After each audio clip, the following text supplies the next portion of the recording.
एक बूढ़ी माँ को बहू और बेटे ने किया परेशान। माँ ने सिखाया सबक और घर को ही बना दिया वृद्धाश्रम। सरस्वती भूख से परेशान हो गई थी। सुबह से मालती ने उसको खाने के लिए कुछ भी नहीं दिया, क्योंकि सुबह नाश्ते में उसने आलू के पराठे बनाए थे और अब वह भी खत्म हो गए थे। इसलिए सरस्वती दोपहर के खाने की राह देख रही थी। पर मालती ने सुबह पेट भर के नाश्ता किया था, इसलिए वो दोपहर का खाना नहीं बनाने वाली थी। अत्यंत भूख से परेशान हो रही सरस्वती मालती के पास गई और बोली, बहू, मुझे बहुत जोरों से भूख लगी है, खाने के लिए कुछ भी दे दे। सरस्वती का कहना सुनकर मालती मुंह टेढ़ा करके बोली, दिन भर सिर्फ आपको भूख ही लगती है, दूसरा तो कुछ भी काम नहीं रहता आपको। उस टेबल पर चने रखे हैं, वहीं खाकर पानी पी के सो जाओ। आज दोपहर को मैं मेरी फ्रेंड के साथ बाहर जाने वाली हूँ, इसलिए खाना तो रात को ही बनाऊंगी। यह सुन के सरस्वती का मन उदास हो गया। फिर सरस्वती धीरे से बोली, तू कहे तो मैं खुद के लिए कुछ बना लूँ। मालती गुस्से से बोली, एक व्यक्ति के लिए खाना बनाओगी क्या आप? सोचकर मालती किचन में गई और उसने फ्रिज में रखे हुए बासी चावल निकाले। अचार के साथ वह चावल एक थाली में परोसकर सरस्वती के आगे रखकर बोली कि खा लो। ऐसा कहकर पर्स लेकर मालती घर से बाहर चली गई। चावल फ्रिज में रखे थे, तब भी वह खराब हो गए थे, उनसे गंदी बदबू आ रही थी। सरस्वती ने गुस्से में वह चावल डस्टबिन में डाल दिए। इसके बाद उसने दाल चावल निकालकर अपने लिए गरम गरम खिचड़ी पकाई और पुदीने की चटनी के साथ खाई और सब बर्तन घिसकर किचन साफ किया और चुपके से अपने रूम में जाकर सो गई। मालती ने भले ही खाना पकाने से मना किया था, पर यह घर उसका भी था और वह खुद का खाना खुद बना सकती है। दूसरे दिन सुबह सरस्वती अपने रूम में बैठी थी। उतने में उसका बेटा रमेश उधर आया और बोला, माँ, आजकल महंगाई बहुत बढ़ गई है, मुझे घर खर्च चलाना भी बहुत कठिन हो रहा है। ऊपर से पापा की 13वीं पर भी बहुत खर्चा हुआ। माँ, मैं सोच रहा था कि एक रूम किराए पर दिया जाए, घर का किराया आने पर घर खर्च में थोड़ी मदद मिलेगी। सरस्वती बोली, बेटा, तुझे जो ठीक लगता तू वही कर। इसके बाद रमेश गला साफ करते हुए बोला, माँ, तेरा रूम खाली कर दे और नीचे के छोटे रूम में शिफ्ट हो जा। उस छोटे रूम में टॉयलेट और बाथरूम नहीं है तो उसे कोई किराए पर नहीं लेगा। सरस्वती चौंक गई और बोली, पर वह रूम छोटा है और वो तो स्टोर रूम है, मैं उधर रहूंगी तो टॉयलेट और बाथरूम कैसे जाऊंगी? रमेश बोला, माँ, तू आंगन के टॉयलेट में जाया कर, तू तो घर ही रहती है ना। जिसको हम रूम किराए पर देने वाले हैं उसको तो सारी सुख सुविधा तो चाहिए ना। वैसे भी यह रूम भी बहुत बड़ा है, पापा के जाने के बाद तुझे इतने बड़े रूम की क्या ज़रूरत? सरस्वती कुछ क्षण शांत रही और सोचने के बाद बोली, टेरेस पर जो रूम है वह भी हम किराए पर दे सकते हैं, उस रूम में सब सुख सुविधा है। उस पर रमेश बोला, नहीं माँ, वह रूम किराए पर नहीं दे सकते, वह अपने मेहमानों के लिए रखा है। तुझे तो अच्छे से पता है कि मालती के मायके वालों का आना जाना चालू रहता है, इसलिए एक्स्ट्रा रूम मेहमानों के लिए रखना पड़ेगा। सरस्वती सब समझ गई थी कि बेटे ने उसका ही रूम किराए पर देने का निर्णय लिया है, क्योंकि वह बुढ़ापे में बेटे और बहू पर आश्रित थी। इसलिए रमेश ने जो कहा उस पर सरस्वती ने ज़्यादा विरोध नहीं किया। उसने अपना थोड़ा सामान लिया और छोटे रूम में शिफ्ट हो गई। उधर पुराने छोटे रूम में उसका जी घुट रहा था, तभी वहाँ उस रूम में दिन काट रही थी। नया किराएदार आया था, सब पहले जैसा चल रहा था। घर में आए हुए किराएदार का नाम अशोक था, एक एनजीओ में काम करता था। वह हर रोज़ मालती और रमेश सरस्वती के साथ कैसा सलूक करते थे वह देखता था। वह देखकर उसको बहुत बुरा लगता था। धीरे धीरे सरस्वती अशोक को अपने बेटे जैसा मानने लगी। अशोक भी आते जाते सरस्वती का हालचाल पूछा करता था और उसका ख्याल रखता था। रमेश और मालती को सरस्वती से कुछ लेना देना नहीं था। मालती बचा हुआ खाना उसके थाली में रख जाती और बेटा तो उसके तरफ देखता भी नहीं था। सरस्वती तो पहले ही समझ चुकी थी कि उसका बेटा अब पहले जैसा नहीं रहा, वह बदल गया है। फिर भी वो आंखें बंद करके किसी पालतू पशु जैसी उस घर में रहती है, क्योंकि बुढ़ापे में उसको दूसरा किसी का सहारा नहीं था। रोटी के 2 टुकड़ों के लिए उसको उनके सहारे रहना पड़ रहा था। कभी कभी सरस्वती को बहुत रोना आता था। सरस्वती अशोक को अपने मन की बातें बताने लगी।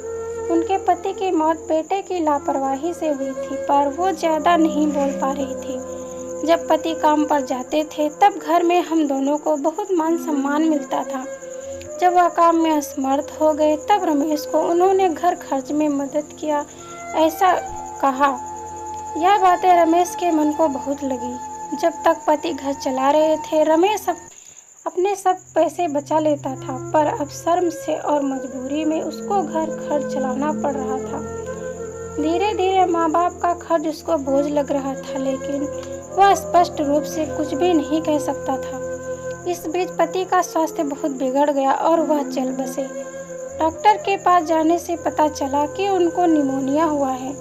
डॉक्टर थोड़ी महंगी दवाई लिख कर देते थे, तो रमेश पैसे बचाने चाहिए, इसलिए हमेशा रमेश आधी दवाई लेकर आता था। शुरू में पति का स्वास्थ्य सुधर गया, तब रमेश ने उनकी औषधि बंद कर दी थी। पति भी इन चीज़ों पर ज़्यादा ध्यान नहीं देते थे, लेकिन एक रात में उन्हें सांस लेने में बहुत परेशानी हुई। सरस्वती बहुत घबरा गई और वह भाग भाग के गई और रमेश के कमरे का दरवाज़ा ठोकने लगी कि पापा का स्वास्थ्य बहुत बिगड़ गया है, चल हम उन्हें डॉक्टर के पास लेकर जाते हैं। उस पर रमेश बोला, माँ मुझे अब सोने दे, मुझे बहुत नींद आ रही है, हम सुबह पापा को डॉक्टर के पास लेकर जाएंगे। ऐसा कहकर उसने दरवाज़ा बंद कर लिया था। सरस्वती रात भर पति के तकिए के पास चिंतित बैठी रही।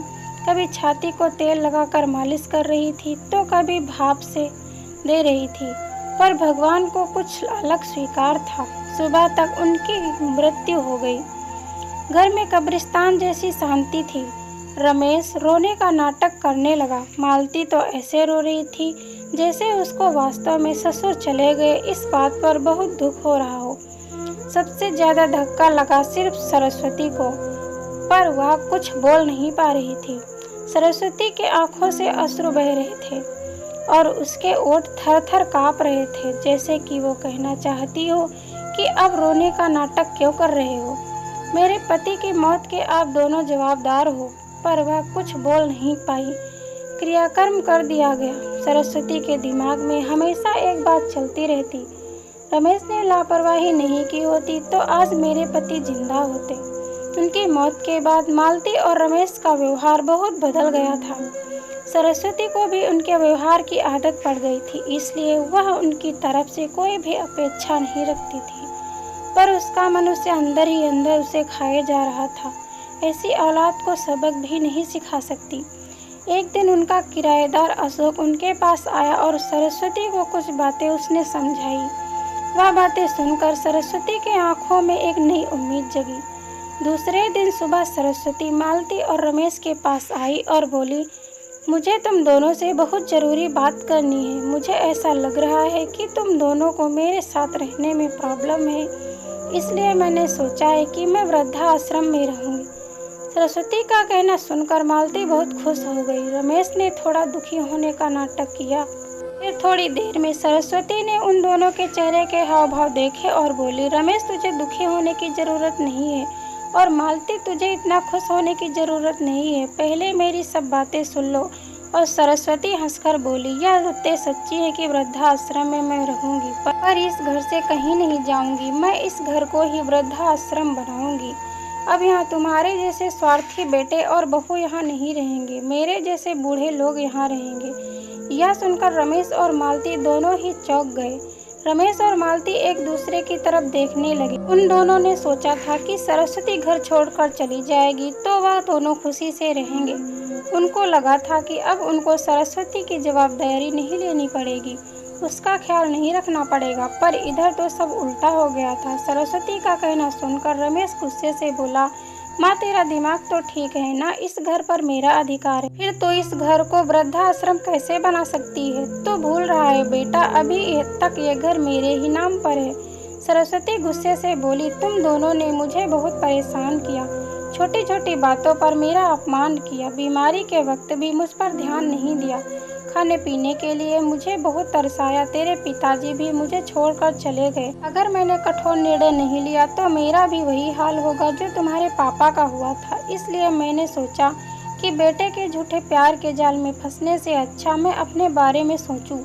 रमेश घुटनों पर आकर बोलने लगा, माँ मुझे माफ़ कर दे, हम दोनों तेरा अच्छे से ख्याल रखेंगे, तेरा कभी भी अपमान नहीं करेंगे, पर तू इस घर को वृद्धाश्रम मत बना। माँ थोड़ा सोच कर तो देख हमारा क्या होगा। सरस्वती ऊंची आवाज़ में बोली, मैंने और तेरे पापा ने तुझे अच्छे संस्कार दिए थे, फिर भी तूने सिर्फ तेरे परिवार के बारे में ही सोचा, हमारा नहीं। फिर मैं तेरा कैसे सोचूं? तू तेरे परिवार का सोच, मेरी चिंता मत कर और जल्द से जल्द ये घर छोड़कर चला जा, क्योंकि इस घर में अब अच्छे लोग रहने आ रहे हैं। इतना कहकर सरस्वती अपने रूम में चली गई। रमेश और मालती शांत सरस्वती को जाते हुए देखते ही रह गए। सरस्वती ने अपने जैसे बूढ़े लोगों को उसके घर में आश्रय दिया। अशोक की मदद से वृद्धाश्रम अच्छे से चलने लगा। दोस्तों, आजकल के लड़कों ने बूढ़े लोगों के साथ गैर व्यवहार किया तो बूढ़े लोग भी कठोर निर्णय ले सकते हैं। तो दोस्तों, यह थी हमारी आज की कहानी। अगर यह कहानी आपको पसंद आई है तो कृपया इसे लाइक करें और ऐसी ही और कहानियाँ सुनने के लिए हमारे चैनल को सब्सक्राइब करें। यह कहानी आपको कैसी लगी, कहानी पर अपनी राय देने के लिए कमेंट करें।